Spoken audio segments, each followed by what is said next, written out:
Bismillahirrahmanirrahim. Assalamu alaikum. Welcome to Newsroom. I'm your host, Khalid Bar. Today is the 30th of May, 2023, and these are the stories that we will be discussing in detail during the course of the show. We'll begin with the Chief of the Army Staff, General Asim Munir, who has said on Monday that those who are making futile efforts to drive a wedge and weaken the unbreakable bond between the people of Pakistan and its armed forces will never be able to succeed. It's a strong statement. We've all know the context of this statement that the Chief of the Army Staff has made, and we've also seen how the people of Pakistan have stood as one against all such elements. This is going to be our first segment. Our second story, ladies and gentlemen, concerns Prime Minister Shehbaz Sharif, who has felicitated the Turkish President Recep Tayyip Erdogan on his re-election as the president of Turkey. They had telephonic conversations, and of course they highlighted not only the close and fraternal bonds that exist, but also the future of the relationship that will go forward between Turkey and Pakistan. Then we'll be talking about China, that will be sending its first civilian astronaut into space as part of a crewed mission to the Tiangong space station on Tuesday, as China proceeds with its ambitious space plans. In the past, whenever there has been an astronaut, he has been from the army, but this time, this is a first that a civilian is going as part of a mission in space, and we'll be highlighting that as part of our last story. Let's begin with our first, and that concerns Chief of the Army Staff, General Asim Munir, who on Monday said that those who are making futile efforts to drive a wedge and weaken the unbreakable bond between the people of Pakistan and the armed forces will never be able to succeed. To discuss that and different aspects of this statement of the Chief of the Army Staff, we've been joined by Lieutenant General retired Raza Muhammad Khan Sahab. He's a defense analyst. Thank you very much, sir, to have joined us. Sir, I begin with the very first statement, the wedge that is deliberately being trying to, this is being created between the people and the armed forces. A statement like this, when it comes from the Chief of the Army Staff, what weightage does it have as far as the present situation in Pakistan is concerned and the future as well? Okay, Bismillah Rahman Rahim. I think what has been said is very important, very relevant to what has been happening in Pakistan. I think since the last 1 year, when there was a change of government in Pakistan, and there were attempts, at sedition at multiple levels. There were attempts at division amongst the armed forces, and of course, we also saw that there were politics that led to manipulation and coloring of perception of national security and national interest for personal or political gains. There were efforts, very clear efforts, to divide institutions that could lead eventually, to their failure. And that has been a very dangerous game played by some politicians.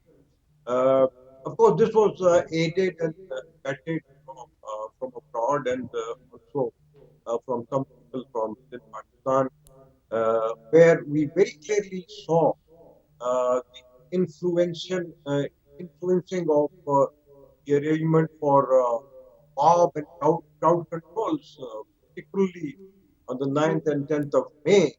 And we saw propaganda about fake societal ethos being propagated that were based on the hatred of everyone that did not share or endorse a particular, political doctrine. And we saw, a number of Peter Pans who refused to go up and, show mature politics.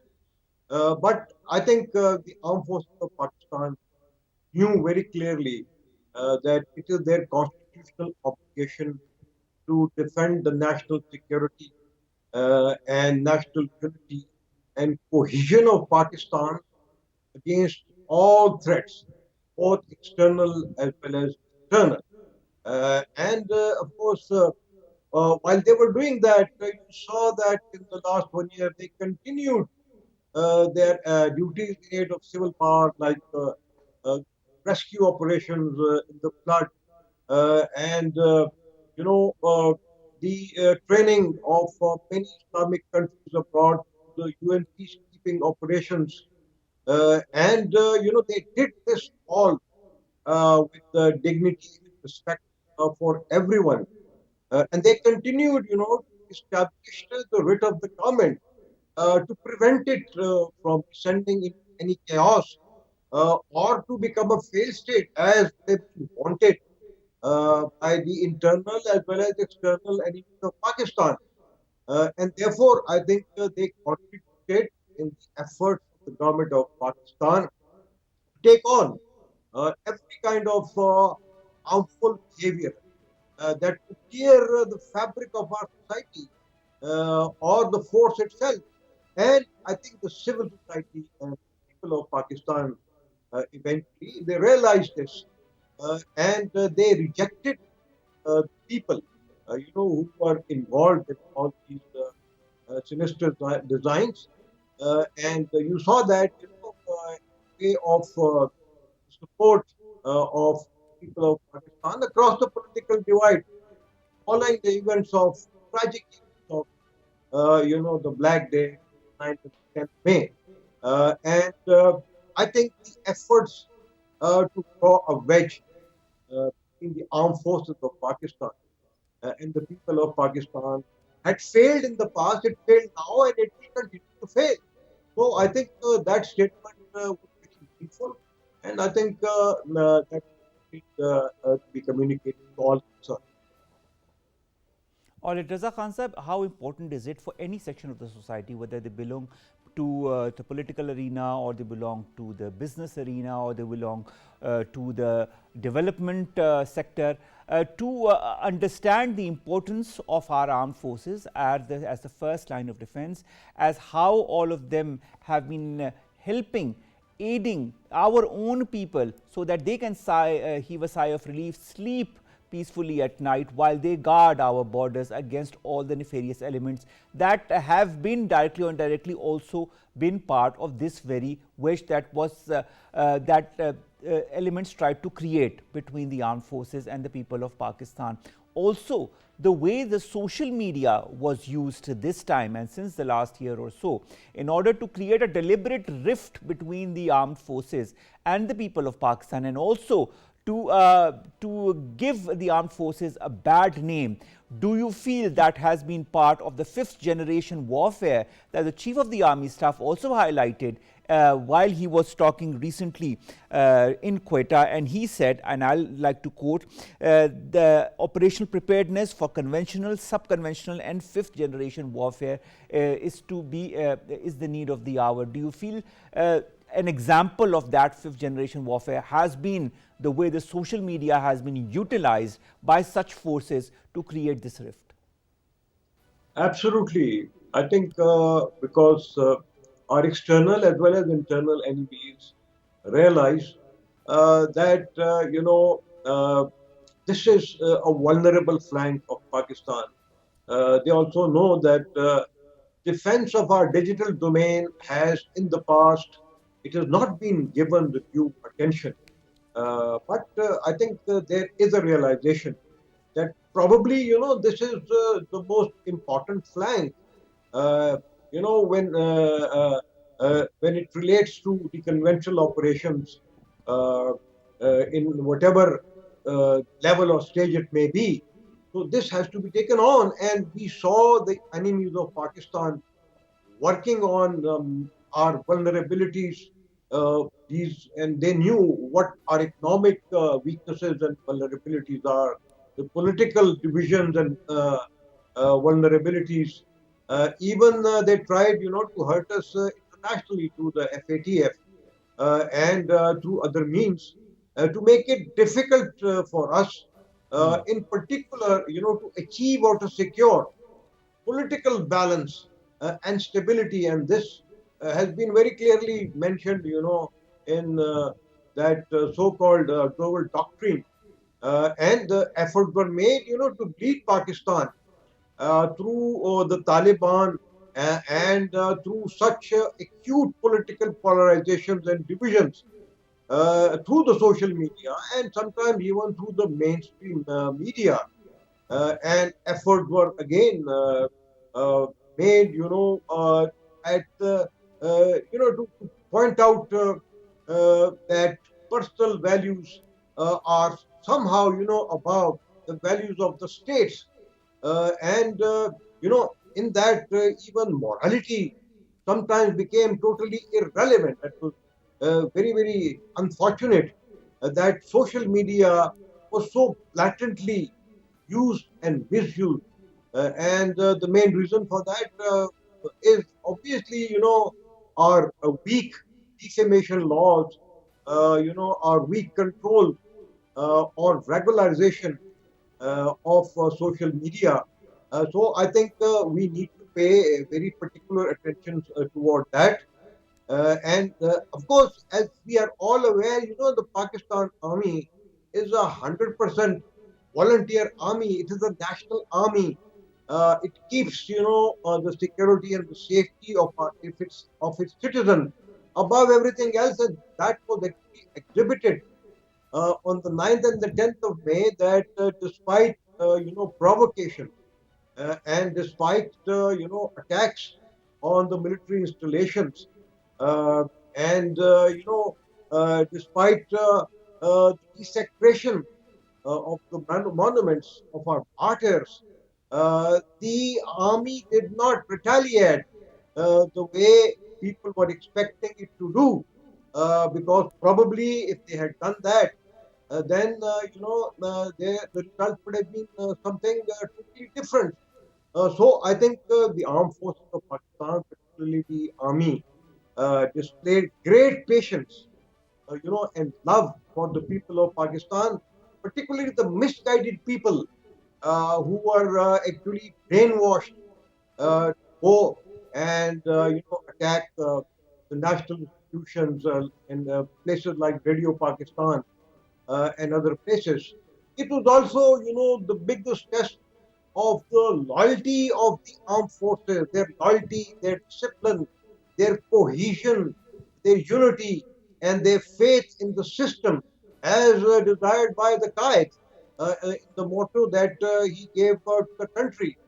And of course, as I said earlier, they gave the biggest demonstrations of restraint in the use of force, uh, which was actually it was due because there were attacks, but they resisted from that. And of course, once again, this was a proof for their love and care for the safety of the people. And I think the people realize that, and they have a lot of regards and respect for the response of the armed forces, to the events of 9th and 10th of May. Now, Raza Muhammad Khan Saab, the chief of the army staff, while visiting the Quetta garrison, also stated, and I'll quote, that the nexus between the internal collusive elements and the external forces to create instability has amply been exposed to the people of Pakistan. You yourself have highlighted some of the events that happened on the 9th of May, like desecrating the memorial of martyrs, like damaging infrastructure. You talked of Radio Pakistan, but there have other infrastructures that have been damaged. Do you feel the people of Pakistan should or need to forgive or forget all those who've been behind us, or do you feel they need to be given an exemplary lesson so that such attempts are not repeated in the future? I think a joint investigation team has been formed, and according to the inquiry, I think all those who were involved in these heinous acts, they need to be given exemplary punishment. And of course, it is not only those people, but the people who actually instigated and encouraged them to undertake, such actions. That is very important. And I think the most dangerous component was of, inciting or pinning hopes on some kind of, internal implosion within the armed forces, or attempts, or hope for mutiny within. But you saw, that all those efforts, whether from from external forces or their internal facilitators, they failed and they failed miserably. And such efforts and sedition efforts in the past, they're unforgivable in any country of the world, because they are a grave threat to the national security of any nation from within. And I think the people of Pakistan need to understand it, that they are being manipulated. Particularly, sometimes the female gender is manipulated. Sometimes some institutions are manipulated. Sometimes even the retired personnel are manipulated. So all those things have now come to the fore, and people have seen the result of that. And I'm sure they have now drawn their own lessons from that, and we hope that they will repent. And but those who are involved in these assaults, of course, they will have to be punished. Now, Raza Muhammad Khan Sahab, also I'd like to understand, you've highlighted twice about people being easily manipulated, different sections of the society. How can people from Pakistan be so easily manipulated when they have seen how our armed forces have waged war against terrorist elements in two huge wars, the operations that happened in Pakistan, and have rid Pakistan of terrorist elements? Even now, when the TTP and other such elements are trying to create havoc, it is our armed forces, it is our police that are the first line of defense to stop, to thwart all such elements from creating havoc in Pakistan. If you get to know of one incident, I'm sure you know, because you've served so a huge time of your life in the army, that they are for one event that we get to know, there are 10 events that we do not even get to know about, that our armed forces and our police and our intelligence have thwarted and have saved our country from. Do the perpetrators behind the May 9, those who have been so easily blindfolded or manipulated, do they not understand all the sacrifices that have been made by our police, by our armed forces, by our intelligentsia? I think that is why, as I said earlier, the minds of some people have been really hijacked, which is very unfortunate. And that is actually a very important component of the 5G warfare, the use and misuse of social media. And also that you have seen, that whether it was the role of the armed forces in the devastating floods or in the earthquake or many other occasions on which they've been putting their lives on the line. And of course, the continuous efforts of fighting terrorists and keeping the people safe. What has been done is that by design, other issues have been brought to front, and what has been happening. What is the norm is that politicians should be talking about, how to make the economy better for Pakistan, how to bring more jobs, how to make the country more secure, and how to make it disease free, and things like that as part of their manifestos, and tell those to the people of Pakistan.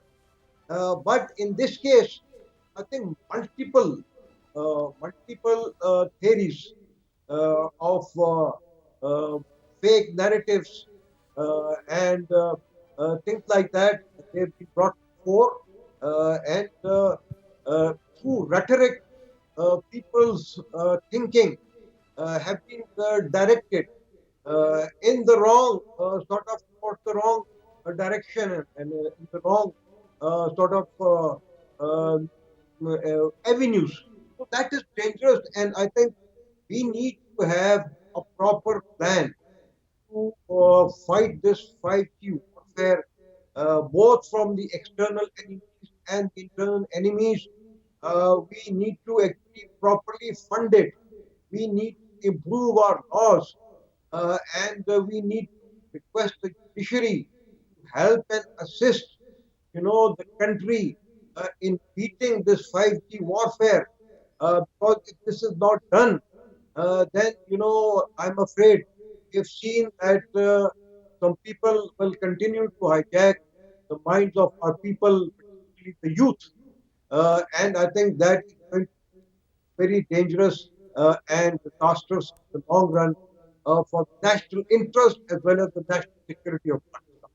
But Raza Khan Sahab, we have seen exactly that in the last year or so, even a bit before that, on how our youth has been manipulated or blindfolded into believing one set of ideas that goes sometimes against the basic narrative of why Pakistan was created, of the basic ideology or the philosophy of what Pakistan stands for, what our armed forces or our police or our personnel or even the citizens of Pakistan stand for: unity, faith, and discipline, and so much more.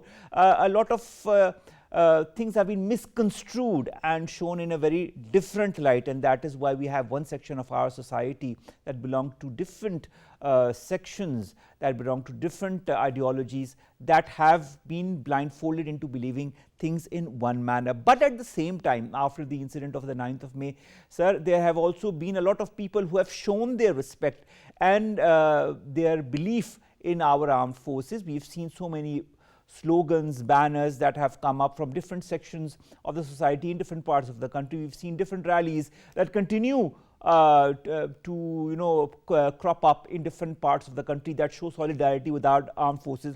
On the other hand, if we have people who have been blindfolded or manipulated by certain sections, on the other hand, we've also have some people or a lot of people who have been awoken as to what is right and what wrongs have been going on in the country in these last few years.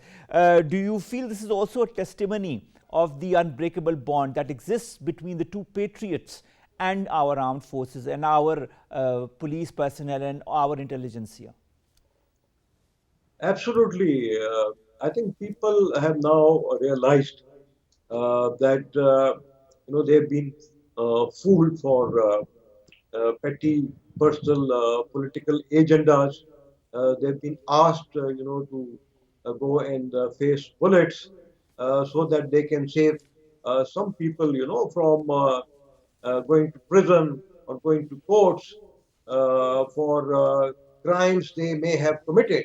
So I think people have started realizing it.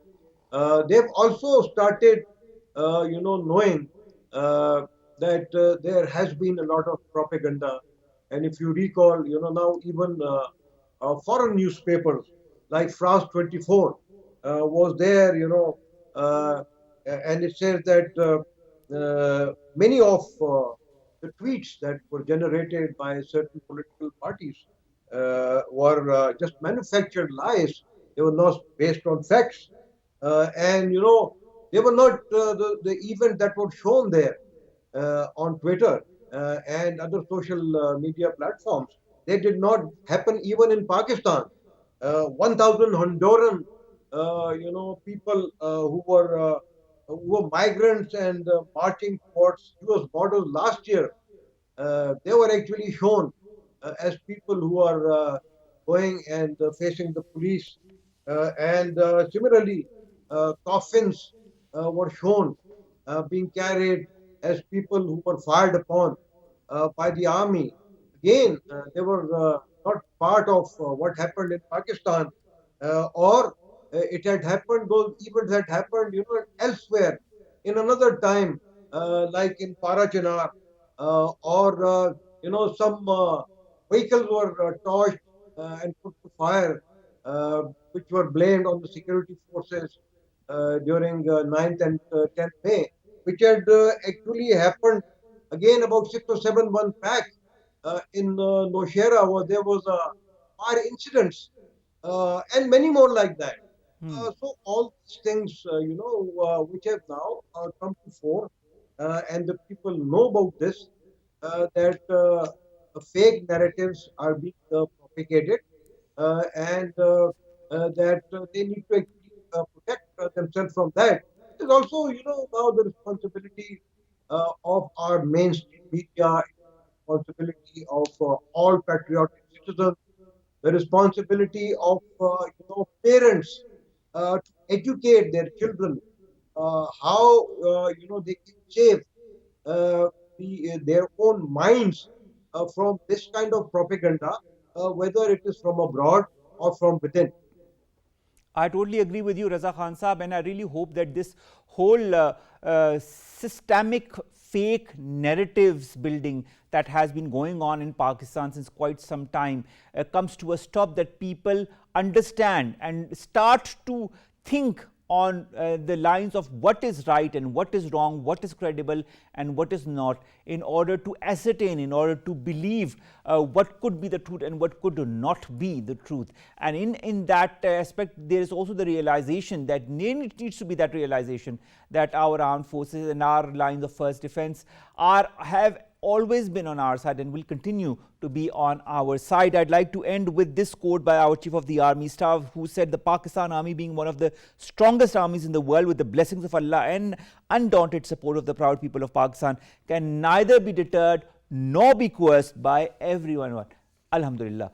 With that, I'll end this segment. Thank you so very much, Lieutenant General Raza Muhammad Khan Saab, to have joined us, to have talked to us about this very, very important topic that is very close to my heart as well. We need to understand what is right and what is wrong, and we need to make that difference in different maneuvers, and we need to also show by example to all the others around us. Let's come to our last two stories very quickly. The Prime Minister of Pakistan, Mr. Shehbaz Sharif, has telephoned Recep Tayyip Erdogan, the newly re-elected president of Turkey, and he has felicitated him on his re-election. They had a telephonic conversation, and of course in which our Prime Minister talked about the remarkable success and progress that Turkey has made in the last 2 decades under the leadership of Mr. Recep Tayyip Erdogan. He also expressed the belief that under the wise leadership of Mr. Erdogan, Turkey will play a more effective role for peace and stability in the Islamic world. He also said that Pakistan was eager to welcome the President of Turkey on his arrival in Pakistan for participation in the meeting of the High-Level Strategic Cooperative Council of the two countries, the 7th meeting of which is going to be held very soon. So, of course, again, congratulations to Mr. Erdogan on being re-elected as the president of Turkey. And finally, let's come to China, that is preparing to send its first civilian into space. The first civilian astronaut from China is going to space as part of a crewed mission to the Tiangong space station on Tuesday, as China pursues its ambitious plans for a manned lunar landing by the year 2030. It's not that far away, just 7 years now. Until now, all Chinese astronauts that have been sent into space have been part of the People's Liberation Army. This is the first time that a civilian is going into space. Now, who is this person? He is Gui Haichao. He's a professor at Beijing's Beihang University, will manage scientific experiments on the station during the mission. And the spokesperson of the China Manned Space Agency confirmed this to reporters on Monday. Also, his mission will be to carry out large-scale in-orbit experiments in the study of novel quantum phenomena. His university has also hailed Mr. Gui Haichao as hailing from an ordinary family, but of course rising to the ranks because of his sheer brilliance as far as aerospace is concerned. We wish him all the very best, and we see how China is moving forward as far as the space technology is concerned. With that, we come to an end of today's newsroom. We'll see you inshallah tomorrow with news stories segments that pertain to us, you and Pakistan. Allah Hafiz.